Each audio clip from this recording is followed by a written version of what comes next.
Jadi sekarang lagi stop money politik ya Pak? Oh iya, sangat baik. Dan kalau tidak 523 kena, pasal 123 kena. Iya, aduh bahaya. Penjara 2 tahun atau denda. Waduh, kasihan kan? Kalau pemilih milenial dan pemilih pemula itu dia mendominasi jumlah secara keseluruhan dari 1.341.012 pemilih.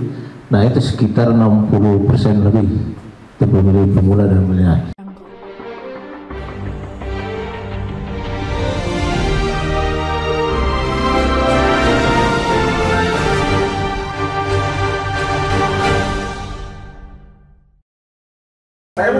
Boleh, silakan Pak Steven, silakan. Ya, saya kira ini juga harus menjadi informasi yang detail ya kepada masyarakat. Sebagaimana yang sudah saya sampaikan tadi, sesuai PKPU 3 2022 ya Pak Komisioner yang mengatur tentang jadwal tahap kampanye, tanggal 20 setelah penetapan DCT itu 28 November ini akan masuk masa kampanye yang akan berlangsung selama 75 hari, yakni sampai tanggal 10 Februari, selama 28 sampai 10 Februari, 75 hari Pak, 75 hari, 2 bulan setengah. Nah ini masa kampanye cukup panjang. Nah di dalam masa kampanye itu hal yang kemungkinan terjadi itu adalah tindak pidana pemilu yang salah satu jenis adalah tadi money politik yang kita uraikan. Nah itu menyangkut jenis pelanggaran kan diatur di dalam pasal 280 ya Undang-Undang 7 2017. Nah kalau terkait dengan itu maka akan ada diatur di dalam pasal 583 atau 82, 523 itu dia menjelaskan tentang konsekuensi terhadap pelanggaran pidana yang dilakukan selama masa kampanye itu. Jadi di pasal 523 ayat 1 dia misalnya saya baca ya, setiap pelaksana, peserta dan atau tim kampanye pemilu yang dengan sengaja menjanjikan dan memberikan uang atau materi lainnya sebagaimana imbalan kepada peserta kampanye pemilu secara langsung ataupun tidak langsung sebagaimana dimaksud pada pasal 280 itu dipidana dengan pidana paling lama 2 tahun dan denda 24 ini. Kemudian ada di ayat 2 dan 3 juga. Jadi dia mengatur konsekuensi yang akan didapatkan oleh mereka yang jangankan memberi, menjanjikan aja, itu secara tegas sudah diatur di dalam pasal 523 itu. Sehingga sekali lagi bagi peserta dan juga tim sukses ya, tim kampanye yang nantinya akan bertugas sebagai tim kampanye selama masa kampanye 75 hari untuk tidak melakukan kegiatan yang mengarah pada pelanggaran pidana pemilu. Salah satu bentuk adalah money politik. Begitu juga masyarakat, karena di pasal 523 itu di ayat 2 dan 3 kalau tidak salah dia juga mengatur tentang penerima. Nah peserta kampanye itu adalah masyarakat kan. Jadi di situ ada 2 kategori. Selama kampanye itu ada 2 kategori, pelaksana kampanye dan peserta kampanye. Pelaksana kampanye itu adalah calon partai politik, sedangkan peserta kampanye adalah audiens ya, masyarakat. Nah diatur di situ. Jadi 75 hari ini saya minta dengan sangat ya, ini ada Pak Kabid Humas, beliau sudah dengan jajaran sesuai arahan Pak Kapolda dengan Pak Wakapolda kemarin ya Pak Kabid ya, dalam berbagai macam kegiatan berkaitan dengan potensi adanya pelanggaran pidana pemilu dan selama masa kampanye itu money politik itu tidak akan segan-segan. Selama memenuhi unsur, tetap pemenuhan unsur untuk kita jadikan sebagai pelanggaran pidana, kita akan tindak. Sekali lagi, pasal 523 menjadi pengingatan untuk semua kita, jadi peserta maupun pelaksana. Terima kasih. Terima kasih.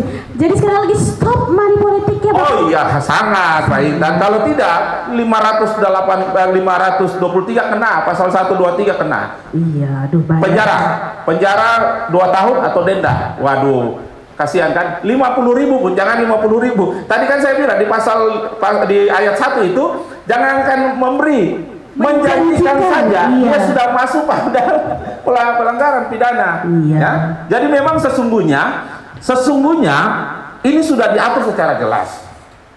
Negara ini, sistem demokrasi kita lewat pemilu ini, salah satunya pemilu itu sudah diatur. Undang-Undang 7 2017 dengan berbagai macam ketentuan lainnya itu sudah cukup jelas. Ya, mengatur bagaimana kita mengawal proses ini dengan jujur, adil, kemudian bertanggung jawab dan sebagainya. Termasuk sudah mengingatkan bahwa bagi mereka yang sengaja melakukan ya pelanggaran akan ditindak. Kira-kira begitu. Jadi tidak main-main ya Bapak. Tidak main-main. Dan Bawaslu sudah memberikan pernyataan di mana saja, karena tadi pandangan akademisi potensi pelanggaran akan tinggi di dalam kontestasi 2024 dengan memotret dinamika politik nasional. Bawaslu sudah berkomitmen secara kelembagaan mulai dari Bawaslu RI sampai nanti di PTPS yang akan kita bentuk di Maluku itu sebanyak 5.266 pengawas TPS desa untuk melaksanakan tugas pengawasan pada saat hari pungut hitung itu. Kita sudah akan berkomitmen, bukan akan, kita sudah berkomitmen bahwa kita tegak lurus berdasarkan tugas dan kewenangan sebagaimana yang diperintahkan oleh undang-undang. Bahwa kemudian dalam pelaksanaan tugas-tugas ada jajaran kita yang melakukan pelanggaran dan itu terpotret menjadi bagian daripada dugaan pelanggaran kode etik dalam posisi sebagai penyelenggara pemilu. Saya minta untuk masyarakat melaporkan. Kita juga sudah harus melakukan deteksi dini kepada jajaran kita kan, supaya tidak memusingkan kita nanti ke depan. Kalau ada jajaran kita mulai sejak awal sudah dia terdeteksi, bisa akan melakukan kegiatan-kegiatan yang mencederai tugas dan tanggung jawab dia, maka ini kan juga secara kelembagaan kita akan kena. Jadi tolonglah masyarakat berpartisipasi untuk memberikan informasi secepat mungkin. Selama itu bisa dibuktikan, kita akan tindak. Saya kira itu. Biasa. Selama itu bisa dibuktikan, kita akan tindak. Ya. Tapi tadi ada satu isu juga yang mungkin bapak-bapak sempat mendengar juga dari apa yang disampaikan oleh Pak Said dan juga oleh Pak Rum. Ada isu sebar hoax tadi. Maka dari itu, mulai dari zaman sekarang ini saya pikir jari kiranya lebih bahaya lagi ya Bapak ya. Jadi saya kutip apa yang disampaikan oleh Pak Rum, baca dulu, jangan baca judulnya langsung di-share Bapak ya.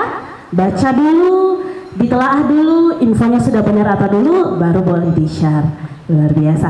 Tadi kalau sudah kita dengar penjelasan dari Pak Rum dan juga dari Pak Steven, saya juga mau ke Pak Hanafi dulu selaku penyelenggara dari pemilu. Bapak melihat isu-isu yang nantinya akan dihadapi di 2024 ini seperti apa Pak? Lalu apakah dari KPU sudah melakukan tindakan ataupun ketentuan untuk mencegah hal-hal tersebut bisa terjadi? Silakan Pak. Terima kasih ya De Intan, bahwa sebenarnya seperti yang tadi saya katakan bahwa kita punya PKPU 15 2023 tentang kampanye pemilu 2024. Nah itu di dalamnya itu hanya menegaskan terkait dengan pelanggaran, larangan bukan pelanggarannya, larangan terhadap kampanye. Selanjutnya nanti peraturan Bawaslu yang mengkonversi terhadap Undang-Undang Nomor 7/2013 pasal tadi disebutkan 523 itu, bahwa sanksinya di sana ada sanksi administrasi, ada juga sanksi pidana. Nah oleh karena itu kami memang dari awal memang berupaya. Kalau kita lihat PKPU tentang kampanye 2019 itu diatur larangan dan juga sanksi, itu masih diatur oleh PKPU. Nah oleh karena itu beberapa waktu lalu ketika kita beranggapan bahwa apabila tim kampanye atau pelaksana kampanye melakukan hal-hal yang di luar daripada amanat PKPU nomor 15 dulu, kita langsung mencegah untuk tidak melaksanakan lagi kampanye itu. Nah itu nantinya kalau mengarah kepada hal-hal yang sifatnya pidana, nah itu pasti akan ditindak oleh Bawaslu sesuai dengan norma yang diatur dalam Perbawaslu ya.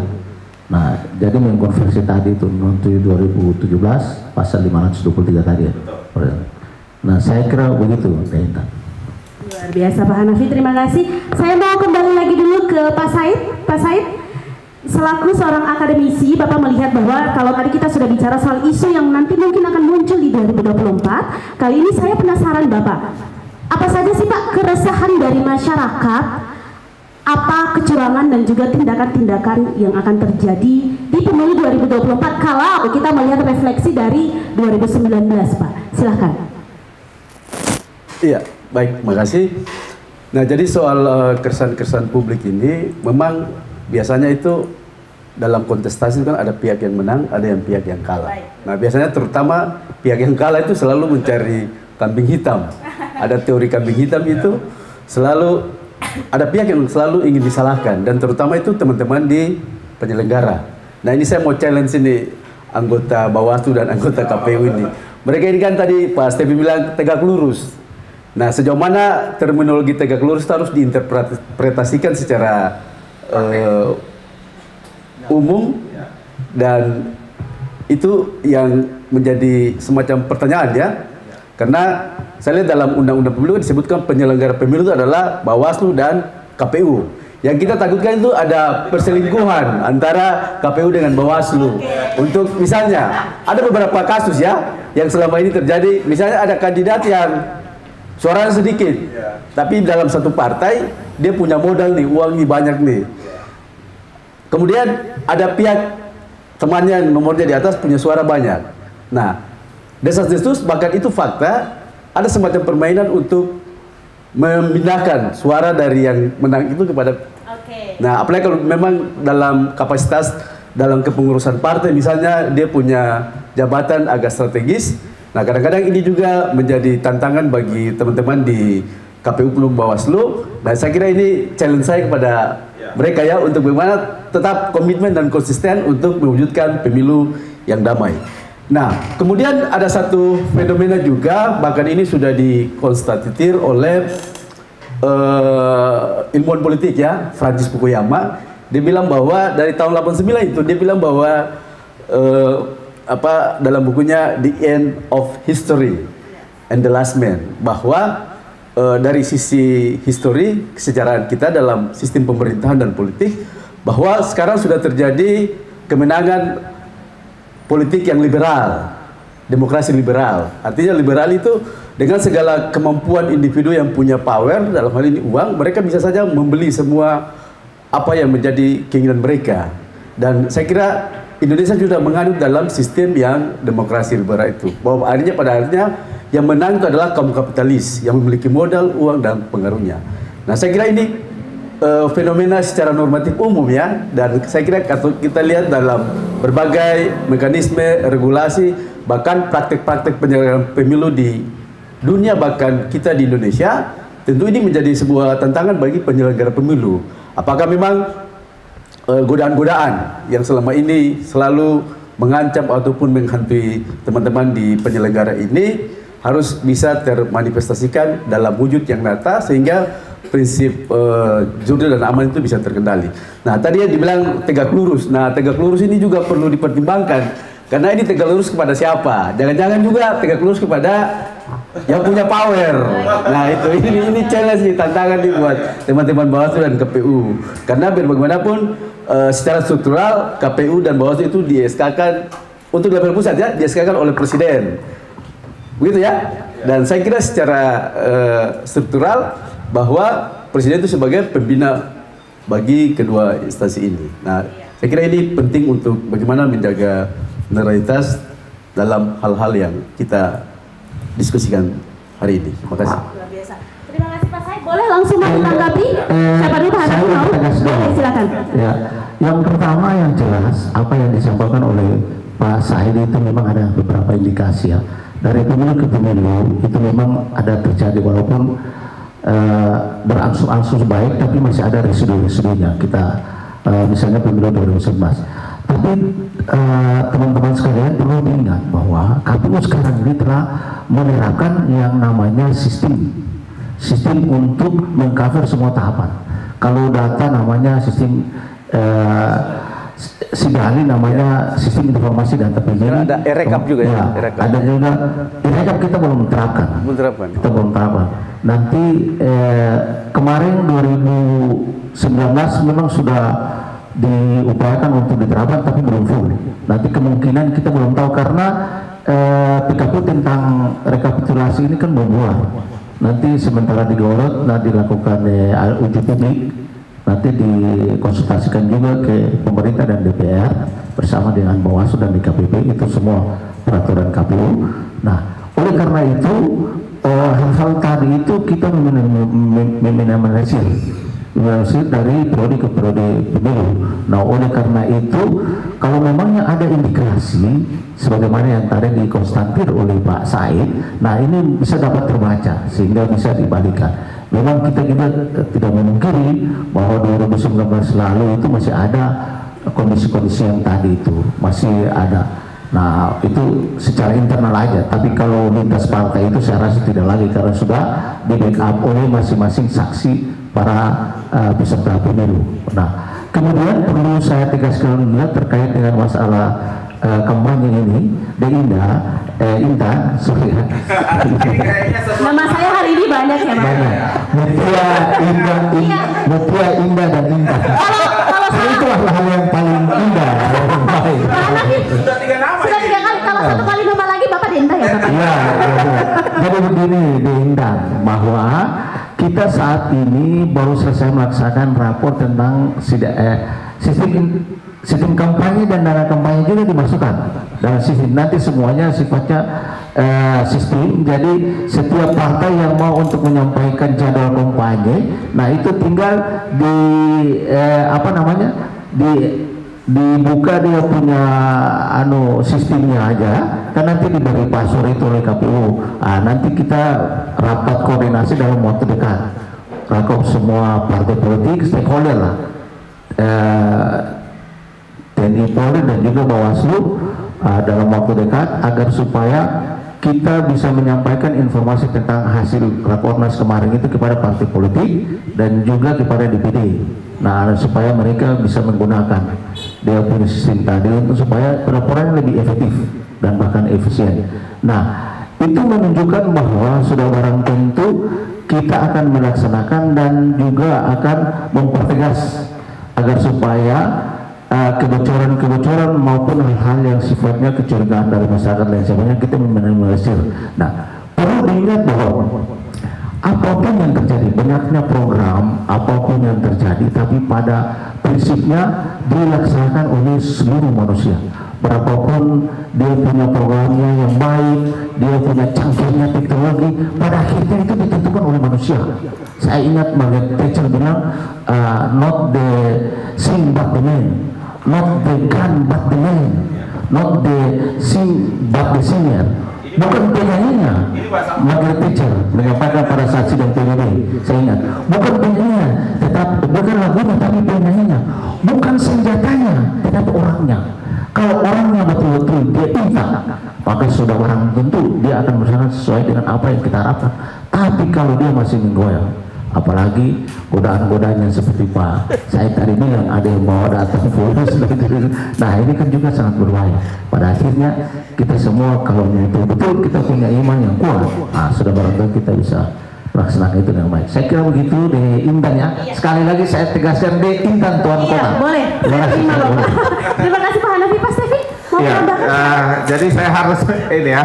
Yang dimaksudkan tegak lurus saya sudah sampaikan. Kita tegak lurus terhadap undang-undang yang memberikan tugas dan kewenangan kepada kita. Ya, kita tidak boleh tegak lurus kepada siapapun. Begitu ya Pak Arum ya.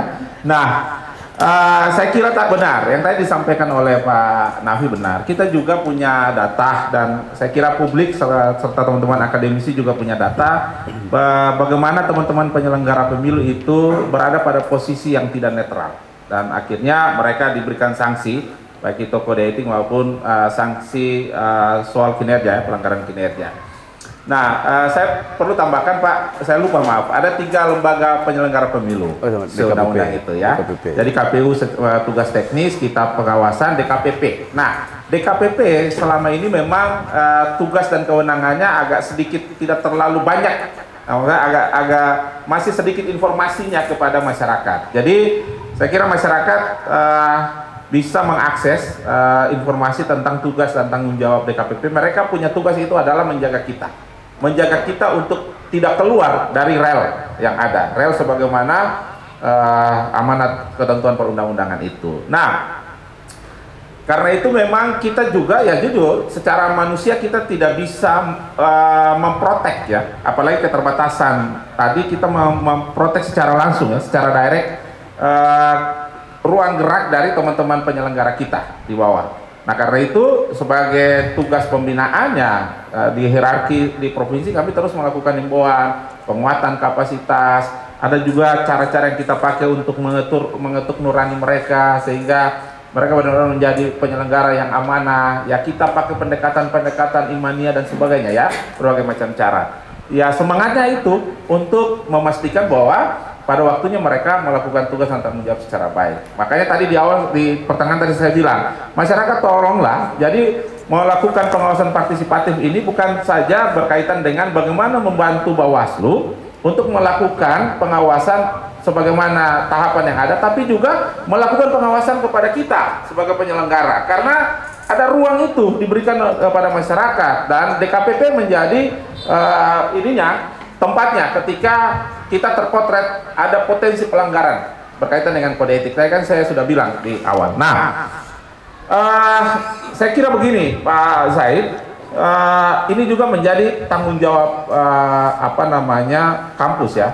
Karena per hari ini, mohon maaf, saya kebetulan karena orang kampus juga, saya mau melihat dalam konteks Maluku, teman-teman di kampus belum berinisiatif ya mendatangi kami lembaga penyelenggara untuk memberikan kontribusi pikir secara konkret, kira-kira dalam konteks kewenangan dan konteks Maluku seperti ini, dinamika sosial, politik dan sebagainya seperti ini. Inilah pendapat kita, saran masukan kita untuk sama-sama kita membangun sistem demokrasi yang baik di Maluku. Sesungguhnya kami lembaga penyelenggara membutuhkan itu supaya kita tidak kaku hanya berpatokan pada apa yang ditulis dan dibacakan ya. Kalau istilah lain seamina watona ya, tidak ya. Kita bisa saja melakukan elaborasi, sudah tentu masih dalam ruang-ruang tugas dan kewenangan kita dengan teman-teman akademisi. Jadi ini juga menjadi tantangan balik. Siap kita sebagai penyelenggara siap menerima tantangan ya, challenge dari masyarakat, karena kampus adalah salah satu wadah di mana masyarakat sangat mempercayai itu untuk memberikan kritik masukan kepada komponen-komponen lain, dan kami menerima itu. Tapi juga kami memberikan challenge kepada kampus untuk bisa memberikan semacam sebuah kontribusi positif juga berkaitan dengan bagaimana kita menuju demokrasi yang baik ya lewat pemilu 2024 ini secara nasional, tapi juga dalam konteks Maluku. Saya kira itu. Luar biasa Pak Steven. Jadi saya memberikan challenge kembali nih kepada akademisi. Iya, benar sekali. Jadi memang dari lembaga pengawas dan juga dari akademisi saling melempar challenge ya, Bapak ya. Nah, salah satunya begini, challenge ini. Kemarin kita kebetulan baru 2 hari lalu melakukan kegiatan bersama media dengan OKP berkaitan dengan informasi perekrutan pengawas TPS, PTPS, pengawas tempat pemungutan suara. Kita Maluku berdasarkan jumlah TPS itu 5.266. Kita membutuhkan. Nah, saya kemarin memberikan challenge kepada OKP. Apakah teman-teman OKP yang adalah mahasiswa ini, apakah ada yang berminat dalam semangat untuk menghadirkan pemilu yang berkualitas? Dan saya kira dalam dinamika pemilu itu kan TPS menjadi lokus di mana sangat besar potensi pelanggaran terjadi di situ. Betul ya Pak Kabit ya? Jadi soal kecurangan, mulai daripada orang yang bukan punya hak pilih, dia tidak terdaftar di TPS itu, tapi kemudian dengan ada kuasa relasi yang dia dapatkan, dia datang untuk menggunakan hak orang.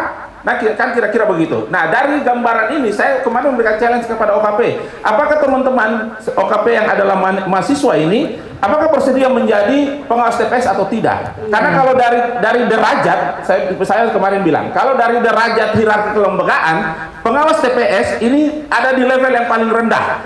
Tapi dari derajat fungsi dan tanggung jawab, dia menjadi panglima. Jadi saya mengistilahkan PTPS itu adalah prajurit, tapi kerjanya kerja jenderal. Saya kira itu. Nah, saya memberikan challenge untuk Pak Wadek 2 Visip, apakah bisa memberikan seruan untuk teman-teman yang sementara jadi mahasiswa untuk melamar menjadi PTPS, karena kontribusi PTPS itu akan juga memberikan dampak yang sangat positif dan sangat besar bagi pelaksanaan pemilu. Iya, terima kasih Pak Steven. Jadi sekali lagi memang untuk melaksanakan dan menciptakan demokrasi yang damai diperlukan seluruh komponen masyarakat ya Pak ya, bukan hanya dari lembaga penyelenggara atau akademisi, tapi dari seluruh komponen masyarakat. Terakhir ini mungkin saya mau minta sedikit pendapat dari Pak Rum, Bapak selaku lembaga keamanan, bagaimana Bapak melihat isu yang tadi sudah berkembang antara melempar challenge ini antara lembaga penyelenggara dan juga akademisi, ataupun juga sekiranya Bapak mau memberikan himbauan kepada masyarakat dalam menanggapi keresahan yang tengah berkembang di masyarakat. Silakan Pak. Yang jelasnya adalah semua yang disampaikan tadi tujuannya adalah untuk terlaksananya pemilu ini dengan aman dan benar. Sudah barang tentu kembali lagi kita kepada person per person maupun kepada yang akan mengawaki lembaga. Yakin dan percaya apabila kita berangkat dari nawaitu yang ikhlas, nawaitu yang tulus, dengan tujuan adalah untuk kedamaian dan ketertiban dan kesejahteraan untuk masyarakat Maluku, yakin dan percaya bahwa itu semua bisa terlaksana. Tetapi apabila kepentingan-kepentingan ini yang diutamakan, maka sudah barang tentu kepentingan-kepentinganlah yang akan bersuara. Oleh karenanya sekali lagi mari dengan nawaitu yang ikhlas, nawaitu yang baik, mari sama-sama kita melaksanakan tugas dan tanggung jawab yang telah diembankan oleh negara kepada kita dengan masing-masing tupoksinya kita laksanakan dengan baik. Tentunya juga kepada masyarakat saya menghimbau kepada masyarakat agar senantiasa menempatkan kepentingan kedamaian, kepentingan bersama di atas segalanya. Karena sekali lagi yang kita hadapi ke depan ini adalah pesta demokrasi. Kita harus berpesta dengan akhir adalah ketenangan dan kesenangan, kebahagiaan. Jangan sampai akhir daripada pesta ini kemudian terjadi gontok-gontokan dan perpecahan. Itu dari saya. Makasih. Luar biasa, tidak terasa perbincangan kita saat ini sudah di tahapan menjawab pertanyaan-pertanyaan dari sahabat online rakyat Maluku. Bapak-bapak, ada banyak sekali pertanyaan, namun ada 5 pertanyaan yang saya rasa ini patut sekali untuk ditanyakan. Saya langsung saja untuk pertanyaan pertama dari akun Instagram @j_samalo.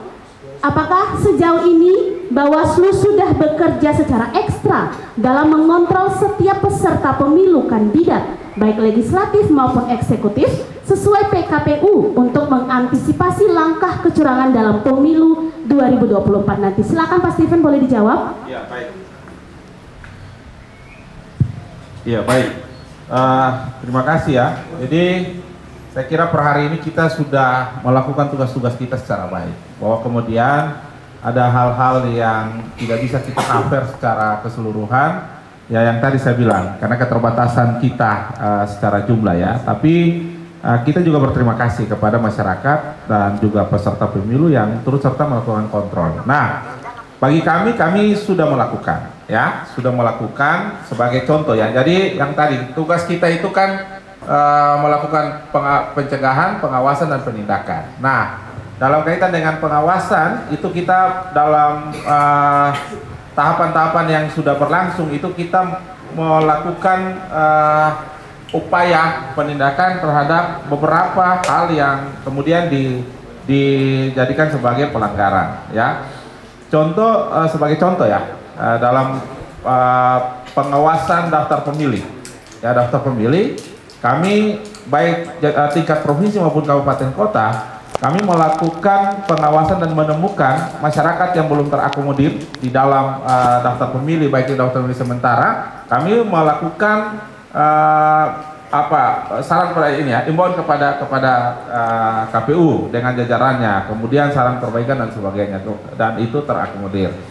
Nah, kemudian di tahapan pencalonan DPR ya, pencalonan DPR ada beberapa hal yang kita lakukan, misalkan soal penanganan pelanggaran administrasi di tingkat provinsi berdasarkan kewenangan kita. Kemarin kita menyidangkan laporan yang diajukan oleh salah satu peserta pemilu ya, saya sebutkan dari PDI Perjuangan ya.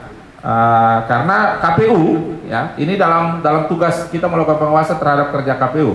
Nah, kita yang bersangkutan menyampaikan laporan di kita dan kita berproses sebagaimana ketentuan Perbawaslu itu, dan dalam persidangan pelanggaran administrasi kita menemukan ada hal yang tidak dilakukan oleh KPU, dan kemudian putusannya adalah kita memerintahkan KPU mengembalikan kedudukan yang bersangkutan dalam posisi sebagai pemilih daftar calon ya, sebagai calon di PDIP Dapil Maluku Tengah. Nah itu ini. Kemudian ada juga pelanggaran-pelanggaran lain yang kita lakukan ya, kita lakukan penyelesaian penindakannya. Nah, soal netralitas kita terus melakukan pengawalan, himbauan dan contoh sebagai salah satu contoh yang lagi viral di media ya, termasuk Rakyat Maluku kalau tidak salah mengangkat tentang dugaan pelanggaran dalam bentuk penyampaian himbauan dukungan ya kepada calon tertentu. Nah, saya dengan sahabat pimpinan langsung mendatangi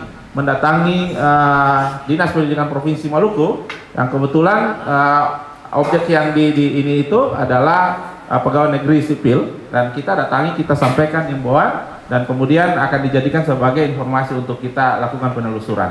Saya kira kita tetap berkomitmen. Nah, karena itu tadi kita melakukan upaya mitigasi sejak awal, dan jika upaya mitigasi itu kita lakukan tapi kemudian ada pelanggaran, maka sudah tentu kita lakukan penindakan, ya, dan penindakannya berdasarkan ketentuan yang ada. Saya kira itu. Terima kasih. Terima kasih Pak. Saya boleh pinjam? Oh iya, siap. Terima kasih.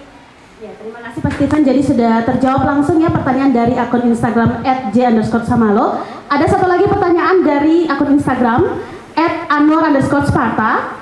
Kita lihat bahwa akhir-akhir ini konflik Israel dan Palestina begitu panas, sehingga muncul aksi bela Palestina di beberapa negara, terutama di Indonesia. Apakah ini nanti berdampak pada keamanan pemilu 2024? Jangan sampai isu-isu teroris muncul jelang pesta demokrasi. Silakan Pak Rum untuk dijawab, silakan. Konflik ini terjadi di Timur Tengah sana, jaraknya sangat jauh daripada kita. Namun demikian, perkembangan media sosial dan media massa yang kita ngikuti ini sudah barang tentu akan mempengaruhi bukan perilaku ya, tapi ini daripada masyarakat. Jadi mempengaruhi semacam emosi ataukah ini dari masyarakat. Oleh karenanya kami berharap ke depan bahwa kasus yang terjadi di sana, bahwa kebijakan pemerintah sudah jelas mendukung yang namanya kemerdekaan Palestina. Itu sudah jelas itu dari kebijakan dari pemerintah, dan usaha-usaha yang dilakukan oleh pemerintah juga sudah jelas. Boleh kita memberikan bersimpati, tetapi jangan sampai konflik di sana kemudian kita bawa-bawa ke sini, mengakibatkan kerukunan hidup antar orang beragama di sini, jangan sampai terpengaruh. Karena yang terjadi di sana bukan adalah konflik agama, tetapi itu adalah masalah politik.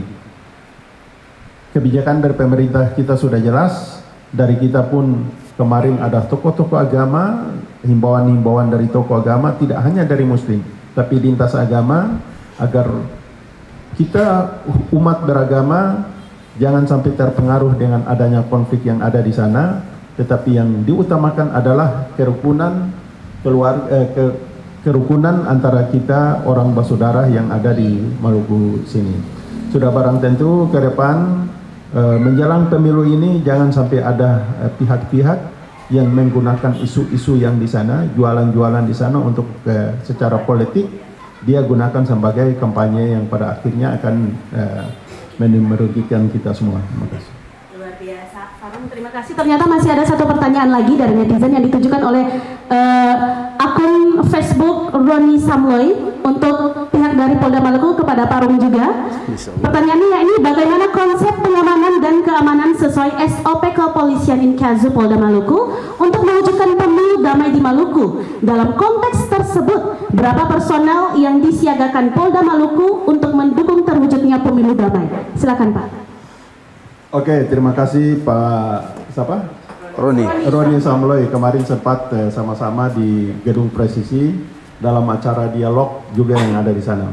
Perlu kami sampaikan bahwa konsep pengamanan kami Polda Maluku adalah sampai dengan tahap kampanye itu yang kita libatkan adalah 1/3 daripada kekuatan, dan 2/3 adalah posisi standby. 1/3 dari kekuatan ini jumlah total keseluruhannya adalah khusus untuk Polda saja, untuk Polri itu ada 2.548 personil, terdiri dari 1.026 personil dari Polda, kemudian dari Polresta dan Polres itu sebanyak 1.522 personil. 1/3 yang kita ledakan secara langsung dalam rangka pengamanan pentahapan. Namun 2/3 ini adalah standby mako, dalam artian bahwa apabila dimungkinkan untuk diturunkan maka akan kita turunkan. sampai dengan tahap pelaksanaan pemilu nanti, itu yang personil yang dilibatkan itu jumlahnya 2/3 dari kekuatan. 2/3 dari jumlah kekuatan Polda Maluku itu ada 5.136 personil yang akan dilibatkan secara langsung. Sementara 1/3 adalah standby mako. Jadi yang turun langsung itu adalah sejumlah 5.136 personil, terdiri dari personil dari Polda adalah 2.481 personil. Dari 2.480 personil ini, itu 1.269 personil diantaranya akan kita BPO-kan ke Polres dan Polresta. Kemudian untuk melibatkan anggota dari Polres dan Polresta sendiri adalah sejumlah 2.655 personil. Yang kami sebutkan tadi, jumlah yang kami sebutkan tadi, itu adalah jumlah kekuatan dari personil Polri. Sudah barang tentu akan kami juga akan dibantu oleh personil dari TNI, kemudian dari Linmas, dan yang paling penting menyangkut dengan keamanan, ini merupakan tanggung jawab kita semua, tanggung jawab seluruh lapisan masyarakat, tanggung jawab tokoh agama, tokoh masyarakat, dan juga semua warga negara. Oleh karenanya termasuk juga pers. Jadi mari sama-sama kita saling bahu-membahu untuk memberikan edukasi kepada masyarakat, memberikan tanggung jawab kepada kita semua, agar pemilu nanti adalah tidak hanya aman dan damai, tapi juga sukses. Luar biasa. Terima kasih Pak Rom, sudah langsung terjawab pertanyaan dari akun Facebook @roni_samlai. Masih dengan akun Facebook yang sama, Roni Samlai, ini kali ini ditujukan ke KPU. Berapa jumlah pemilih pemula di Maluku? Lalu jumlah pemilih milenial antara 19 hingga 32 tahun berapa persen dari 1,5 juta penduduk Maluku? Silakan Pak Hanafi. Ya, ini singkat aja ya. Kalau pemilih milenial dan pemilih pemula itu dia mendominasi jumlah secara keseluruhan dari 1.341.012 pemilih. Nah, itu sekitar 60% lebih itu pemilih pemula dan milenial. Saya kira itu aja. Banyak ya Pak Hanafi, luar biasa, singkat sekali jawabannya. Ada satu lagi pertanyaan masih dari akun Facebook yang sama. Kali ini untuk Pak Said selaku akademisi, Bapak melihat bahwa pers atau media massa punya andil 76,82% dalam membangun komunikasi politik untuk pemilu berlangsung aman dan damai. Bagaimana tanggapan Bapak? Silakan. Ya, baik. Nah, saya kira pers sebagai salah satu pilar demokrasi, sebagai kekuatan keempat dalam negara demokrasi, memainkan peran yang sangat-sangat strategis dan penting. Nah, kita memang sekarang diperhadapkan dengan seolah-olah ada rivalitas antara media mainstream dan media sosial ya. Jadi orang yang punya kepentingan-kepentingan terselubung banyak mereka aksentuasikan di dalam media sosial. Hadirnya podcast macam-macam, Pakas Lever, PGRU, macam-macam. Nah, ini juga kan akan memberikan semacam pembentukan opini publik di masyarakat yang luas. Kita tidak bisa batasi orang untuk mengakses media-media sosial. Nah, karena itu peran media pers, massa cetak, elektronik lainnya untuk bisa melakukan kontra informasi tentang isu-isu yang dianggap memang harus berdasarkan hal-hal yang sifatnya objektif bagi kepentingan nasional kita, national security, sehingga memang upaya kita untuk melaksanakan pemilu yang damai, pemilu yang bermartabat dan bisa melaksanakan sesuai prinsip-prinsip demokrasi itu bisa berjalan dengan mantap. Nah, saya kira kita punya pengalaman pemilu yang luar biasa di 2019, di mana terjadi polarisasi yang cukup hebat, ada istilah-istilah cebong, kampret, macam-macam. Saya kira itu masa lalu yang tidak boleh terulang lagi, dan saatnya sekarang bagaimana media sebagai potret cerminan dari masyarakat kita untuk bisa menunjukkan bagaimana menghasilkan program-program pemberitaan, penyiaran yang betul-betul bisa mendukung terlaksanakan sistem pemilu yang baik untuk